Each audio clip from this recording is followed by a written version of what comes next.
One of the most iconic and revered inversions on any roller coaster is the Cobra Roll. I remember when I first saw images of the flashback at Six Flags over Texas. I was mesmerized with the inversion I would come to know was called the Cobra Roll. I became infatuated with the new Boomerang model roller coaster. As a young man and teenager, I spent many hours drawing my own versions of the flashback. At the time, not knowing that this coaster I loved was one of many clones around the world. On one memorable youth trip from my hometown of Durant, Oklahoma to Six Flags over Texas in Arlington, a group of us waited well over an hour to ride this magnificent coaster. It was instantly the best ride I had ever ridden and cemented for me the joy of inversions. Until now, the only close experience I had like it was the Shockwave with that double loop. On that first ride of the flashback, one girl in our group lost her hearing aid and another an earring. The hearing aid was never found, but somehow the topsy-turviness of the Cobra Roll caused the earring to land in her own shoe. It was incredible. It wouldn't be until the summer of 1999 that I would see my next Boomerang gloriously standing near the entrance at Six Flags Fiesta Texas. What a beautiful, welcoming centerpiece it was to me. What I didn't realize at the time also was that Six Flags Fiesta Texas had two Cobra Rolls in the park. The other was on the Poltergeist launch coaster. Both had opened in the park earlier that summer. When I returned the following year, they had a record-breaking 3 Cobra Rolls with the addition of the Superman Krypton coaster. This world record for Cobra Rolls in a park still holds true today. Let's take a moment now and trace the history of both the Boomerang and the Cobra Loop.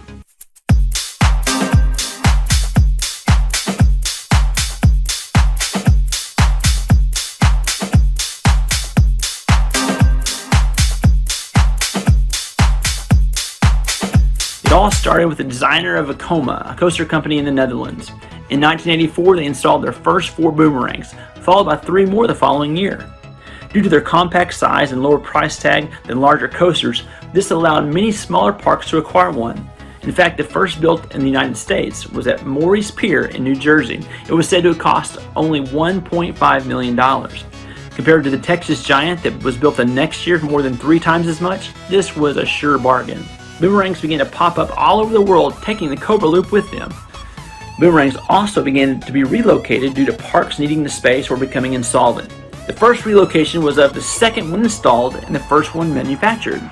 It started its service in the city of Pueblo, Mexico, where the Mexican army had defeated the superior French forces on Cinco de Mayo, 1862.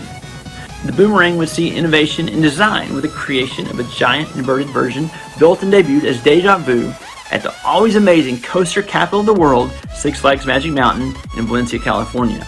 Later that same year, Six Flags over Georgia and Six Flags Great America would also debut theirs as well.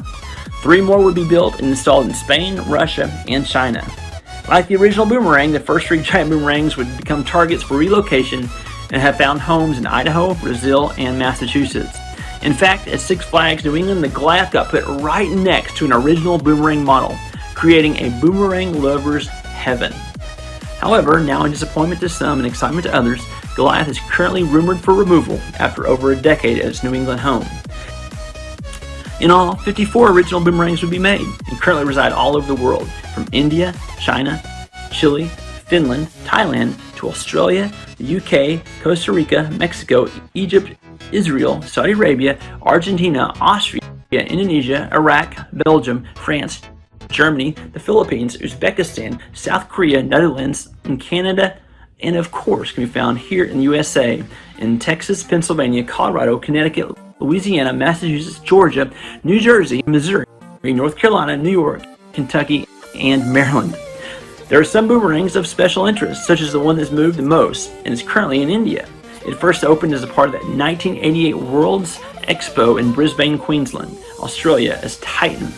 It operated for 6 months before being moved to Wonderland, Sydney, and Eastern Creek, New South Wales, Australia as Demon. From there it traversed the Pacific to Alabama Adventure and Splashtown in Bessemer, Alabama as Zoomerang. 6 years after this, it went back across the Pacific and Indian Ocean to Wonderland Amusement Park in India, where it was christened the Recoil.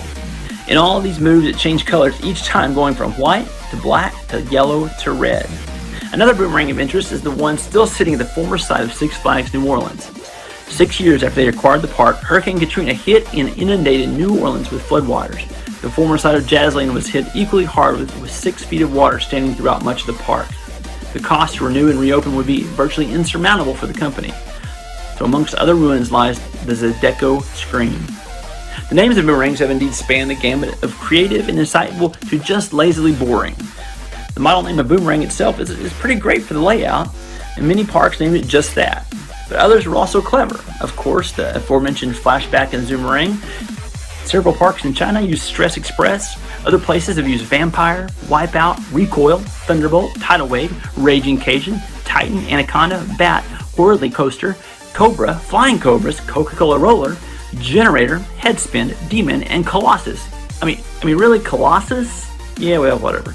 The Cobra Roll as an element still exhilarates riders today, having been seen on over 140 coasters from sit-downs to fullest to inverted to launch, and 9 having opened or under construction for 2021, and 1 already in the docket for 2022. The Cobra Loop is here to stay and to thrill future generations for a long time to come. In fact, this past month, my son Lincoln got to experience not only his first Cobra Roll, but also his second and third at Fiesta, Texas. It'd be my first Cobra Loop. Oh. That was amazing. How was the Cobra Loop? Good. Oh. It was a thrill he won't soon forget. Thanks for watching. Please like and subscribe to get a little more history and trips from the Coaster Family Feud. We'll see you next time.